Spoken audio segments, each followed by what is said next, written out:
Shady spots are often not used as much or overlooked when planning a garden, but choosing shade-loving plants to make sure every area of your garden looks its best is easier than you think. To get started, you need to select plants suited to your conditions. As a rule, shade plants like wet or dry soil. Popular wet shade varieties include hostas, brunera, astilbes and dicentra. Or for a ground cover, pratia is a great choice.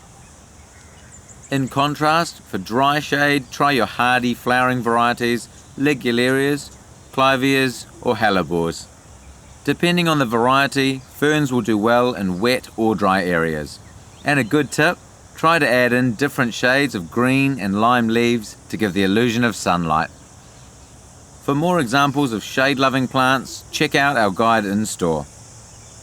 I'll be planting up a dry shade garden, so I've chosen plants that don't like wet feet. Some ligularia, some clivia, some fuchsia and ajuga, and a bunch of different ferns. Now these are all going to look great together. They've all got different textured leaves. I'm going to get them in the garden and lay them out based on the feature, filler, spiller design method. My garden bed is about 14 metres by 5 metres. The feature is the existing Pahurakawa, but I'm going to add a staghorn fern to one of the branches. Then at the foot of the tree I'll plant 3 ligularia plants. Then I'm going to plant up the fillers, which are the mid layers. I've chosen clivia plants and a combination of asplenium and blechnum ferns for contrast and textures. I'll plant one of each, then repeat this pattern all the way around. And finally for the spillers, native fuchsia procumbens and ajuga, which will grow over the rock border. I'm going to start the planting with my feature staghorn. Now this is a staghorn fern. They're a really cool little feature because you can stick them on a tree. That can be a little bit tricky.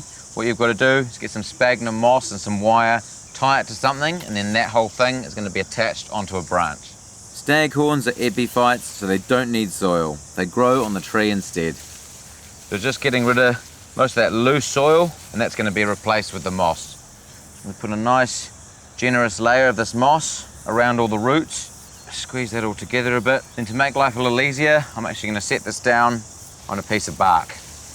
Secure your fern to the bark with soft tie, get a good length and wrap firmly. And he's ready to go on the tree. Then use fishing line to attach the plant to the branch and wrap it around several times. It will take at least 6 months for the plant to attach, then after that you can remove the fishing line. Before I get to laying out the plants, I'm going to prep the bed using a compost and sheet pellet combo. Together, this is going to give the plants a good boost to start them off. If tree roots are a problem in your garden, instead of prepping the whole area, you can dig and prep each individual plant hole. I've got all my plants in position, and it pays as you're doing this to check the label and get your spacings right. My ligularias are going in first. These are great evergreen plants, so very low maintenance. Next, my fillers, clivias and the blechnum and asplenium ferns. Plants tend to grow slower in shady areas, so it's a good idea to start with larger plants for quicker results. And for our spillers, fuchsia and ajuga. Both of these will spread to about 1 metre wide. To finish off, add a layer of mulch and give your plants a big drink. And we're done. These plants look awesome with the filtered light, and they'll look even better once established.